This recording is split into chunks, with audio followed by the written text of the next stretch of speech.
It all started when I caught Mrs. Evelyn Harper scaling our backyard fence at midnight, her flashlight beam slicing through the dark like she was hunting for buried treasure in our tulip bed. I was munching leftover tacos in the kitchen, half asleep, when I saw her, Evelyn, the queen of the Pine View Estates HOA, decked out in what looked like bargain bin tactical gear, muttering about unpermitted petunias. She didn't just stroll in. She vaulted our 6-foot fence like a creaky action hero, landing with a thud that crushed Dad's prized marigolds. By morning, Grandpa Walt, who'd moved in with us after Nana passed, was already plotting revenge. "If that nosy vulture wants to snoop," he growled, "she's going to get a spark she won't forget." Pine View Estates was the kind of place where perfection was law. Lawns were clipped to the millimeter, mailboxes stood at regulation angles, and if your driveway had a single oil stain, you'd find an HOA warning note pinned to your door like a scarlet letter. I thought this was normal growing up until Grandpa Walt arrived and turned our cul-de-sac into his personal battlefield. Within weeks, he'd racked up violations. A metal windmill he welded himself, a lime green shed the HOA called VY Sewell Assault, and my favorite, when he shouted "tyrant" at Evelyn during a meeting, storming out with a muffin in each fist. So when Evelyn trespassed, it was like tossing a match into Grandpa's gasoline-soaked grudge. He started with cameras, set up after the HOA fined us for a garden hose that wasn't even our sit, had the miller's initials scrawled on it. The footage was gold. Evelyn, sneaking over our fence, measuring our garden gnome with a ruler, even rifling through our trash like she expected to find blueprints for a rebellion. Grandpa watched the tape 6 times, his jaw tight, then stood up and said, "This ain't a game anymore. This is war." What came next was 2 days of mad scientist energy. He rigged the fence with copper wire, a car battery, and enough duct tape to mummify a tractor, turning into a low-volt zapper just enough to make Evelyn rethink her life. Mom called him reckless. Dad hid in his study. Me? I filmed it all, calling it Operation Thundergate. Grandpa even nailed up a sign: "Trespassers will be zapped." The first night, nothing. The second? A scream that could have shattered glass. We rushed outside to find Evelyn sprawled by the fence, twitching like she'd hugged a live wire, her wig skewed and her jacket smelling like burnt plastic. She was fine, mostly, but she staggered up, screeching about lawsuits and assault by an unhinged fossil. By dawn, the HOA slapped us with a letter screaming reckless endangerment and hazardous force. Grandpa framed it above the mantel. Mom was Leave VUID.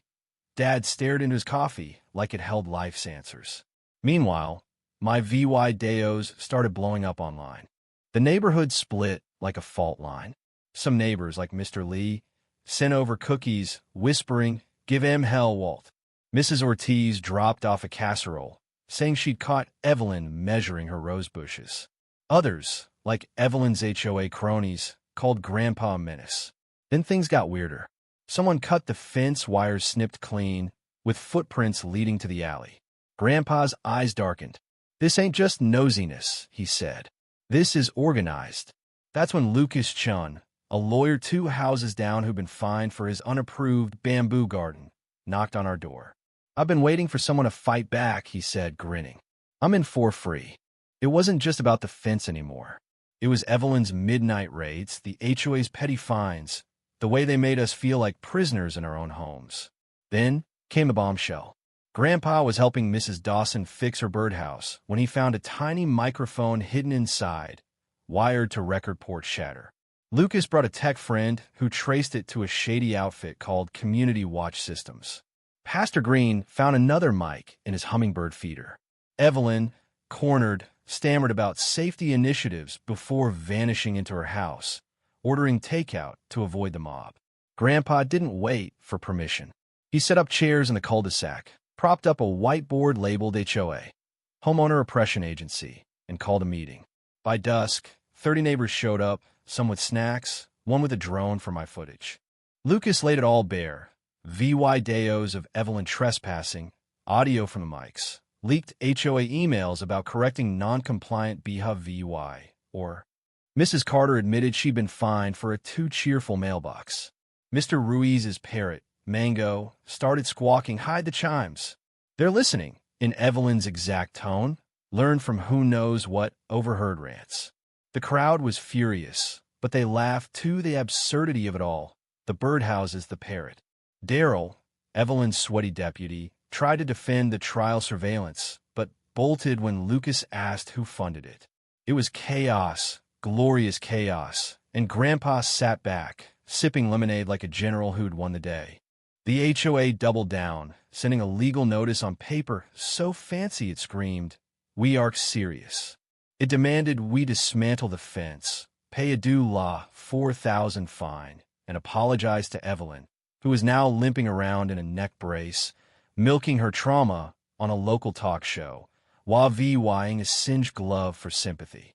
Grandpa used the letter to wipe grease off a wrench. Lucas filed a counterclaim, armed with footage of Evelyn eating our tomatoes off the VY&E and poking our grill like it hid secrets. In court, the judge, a no-nonsense woman with a haircut sharper than her wit, watched the VY Deos and told Evelyn, "Neighborhood integrity monitoring isn't a thing. But the fence? A legal gray zone." She ordered it shut off, fined Grandpa due law $500, and let us keep the EVY Denke. It felt like a win. Then it all unraveled. Evelyn was suspended.